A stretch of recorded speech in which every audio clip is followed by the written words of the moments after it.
Hi, this is Kevin Murphy with GoPowerSports. We're fixing to disassemble one of our Storms out of the frame, and this is how you're going to get it. On each one of these corners, we got 14mm bolt nut on either side, all the way around on every single corner here. After that, we're going to have 10mm bolts holding the frame in so it doesn't move around, and we got one of those on each side. So let's go ahead and disassemble this real quick.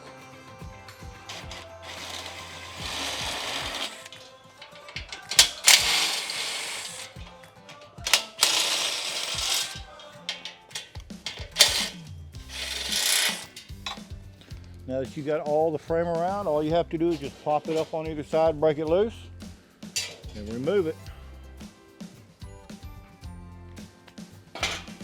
Now we're going to have to come back and get these 10mm bolts so we can remove this off the main frame.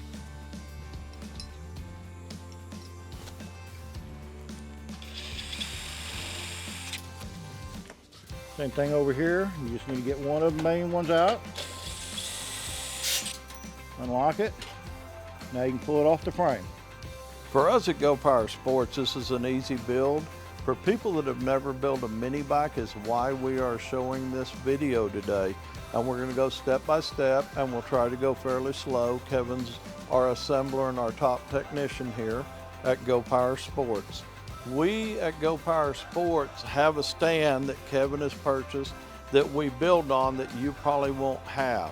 But we're going to set it on this stand, and that's how we'll be building it. Our next step, we're going to have to open up our little package where our nuts and bolts are at.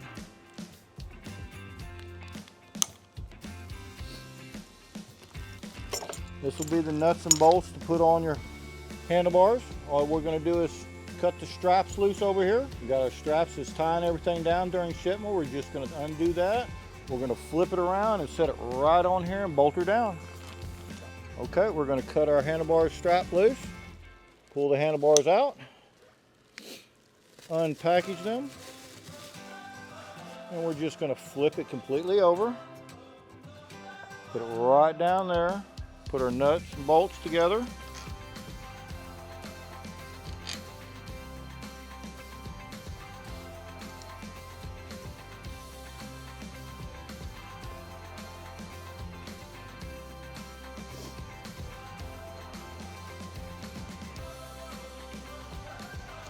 And then we're just going to tighten them down. So here you can either use a regular ratchet, or you can use a battery ratchet that I end up using, or you can just use wrenches only.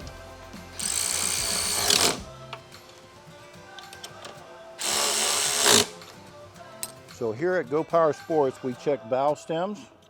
We'll make sure they're nice and tight in there before we start airing up.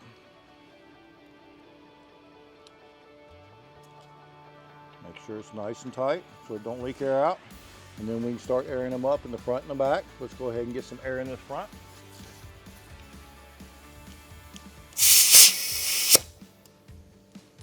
Sometimes if the tire is not on the bead, you may have some issues airing it up, and you might have to put a strap around there.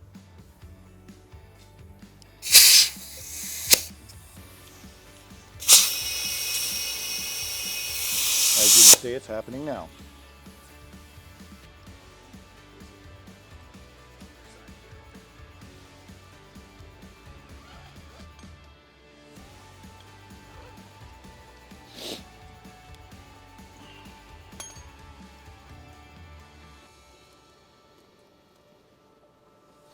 Put a strap around the sides, around the center. Crank it in, it should push the outside tire further onto that rim.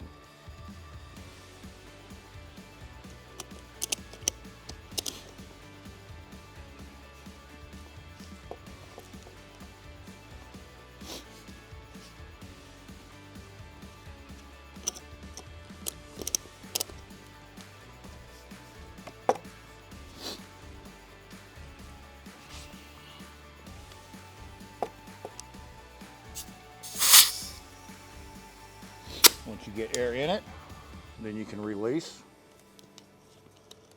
your strap.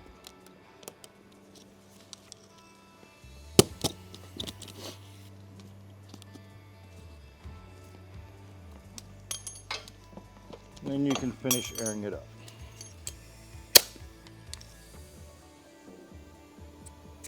£20. Now we can work on the back tire.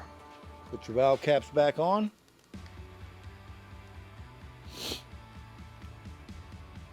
Back one's a little bit more difficult. You got to get between the brake and the rim.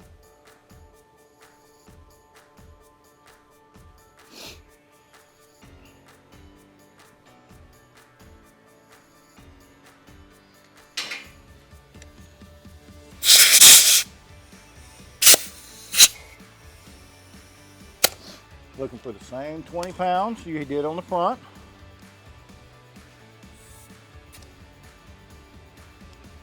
Too much.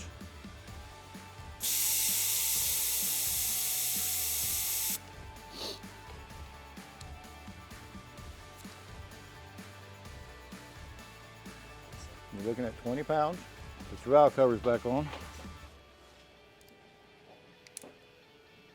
Next, we're going to check the brake assembly and adjust it accordingly for the back brakes. As you can see over here, we got an adjustment where we can tighten this up and get our little slack and then lock her down. To test it, you just roll it and hit your brakes and hold it. It does not move anymore while the brakes are held.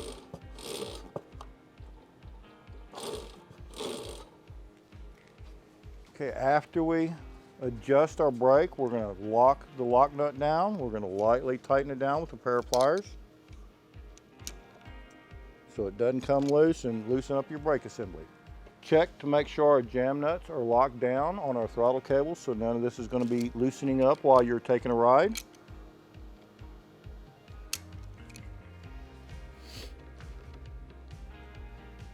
Everything seems to be nice and tight and not moving anywhere. Good to go. Make sure your throttle is working full throttle and coming back without a problem. Oh, yeah. Okay, so I'm moving the throttle, and this is what we're looking for free flowing, moving back without a problem. If you have any hesitations, we may have to loosen a nut in the back. All right, next we're going to check our chain to make sure everything is riding properly. We do not want it extremely tight. What we want is at least a 1/4 inch up and down for looseness on these chains. You also want to check to make sure your chain is nice and lubed before each ride. If it's not, you can stretch these chains out, and next thing you know, they're coming off on you. So every time you check for a ride, you need to check to make sure your chain's lubed and it's not too loose. You need a 1/4 inch of play up and down on these things is what it's recommended for these. So if you do have loose chains on this bike, you're going to come down here and you're going to break the main bolt loose. Then you have your adjustment screws here to screw in. You're going to have to break your lock nut loose, tighten your main, and then you can tighten your lock nut back down. We have one on both sides. Make sure your tire is straight, even gap on either side of your adjustments. Loosen this nut up so we can loosen that lock nut up so we can make your adjustment in or out here. Again, you need your chain a 1/4 inch loose. Once you tighten this up, you tighten your lock nut down, then tighten your axle nut down, and you're good to go. So if your unit's completely empty of oil, you're going to need 16 ounces of oil to put in there. Sometimes they do not empty these completely, so you'll have to fill it. Check your dipstick for your levels. Take your dipstick out, set it aside, using a little long funnel so we can get it up in there, and we're going to add our oil.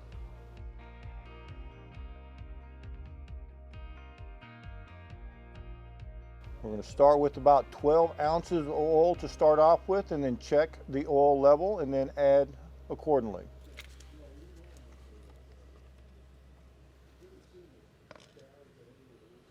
Put your dipstick in, and you can test to see where your oil's at. As you can see, you need more oil because it was on the very bottom of the dipstick when I put it in. Your full mark should be right about in this area right here. and this up here will be overfull. Put your funnel back in your oil container so it can drain back up into your oil container. Then you can check for your oil levels again. So your oil level is going to be right here at the bottom of these threads, and that should be the proper level. And as you can see, your oil level is all the way up here now, where we can go ahead and screw it all the way in and be done with it.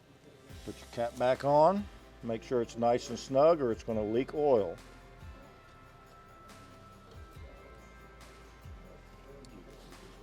Okay, now we're going to check all of our reflectors, make sure they're nice and tight. All you got to do is screw them in by hand. We have lock nuts that are welded to the frame all the way around. We're going to peel our plastic off our reflectors after we check to make sure they're all nice and tight.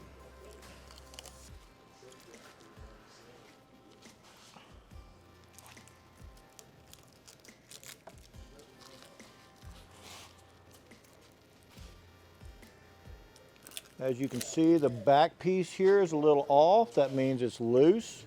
We got a 8mm nut that goes on the very up underneath of it. Just get you a ratchet and socket.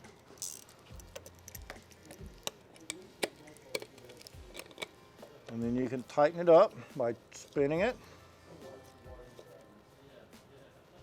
Get it straight, and then you can crank it down with your ratchet. Also peel your plastic. You don't want to keep this plastic on. It turns white and brittle, and then it doesn't want to come off. So you want to pull it off as soon as you can.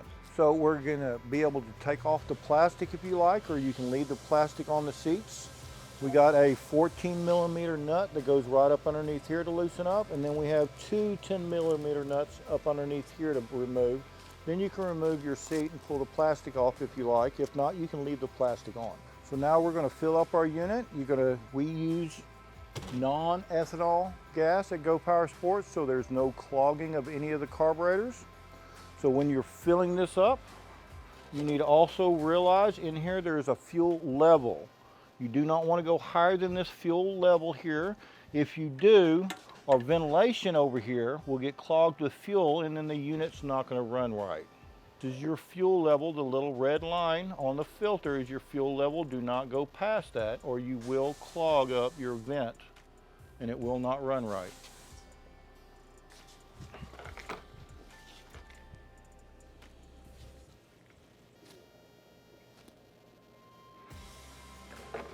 All right, we got enough fuel in here so we can get this thing running and test drive it. We'll be taking it outside to start it up and test ride it. See you outside. Okay, we're going to get ready to start it. We're going to go over here to your on and off switch. Your on is a little thin bar here. Your off button is going to be really fat, so it's easy to push so you can kill the motor if needs be. So we're going to turn it on with the little button here.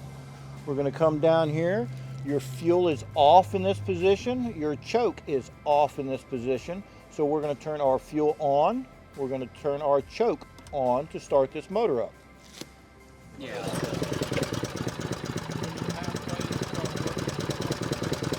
Start working the choke back over until it starts warming up. We can give it a little gas so the motor warms up, and once the motor warms up, then we can go ahead and turn the choke off. And then we can take a test run to see if it's working just properly.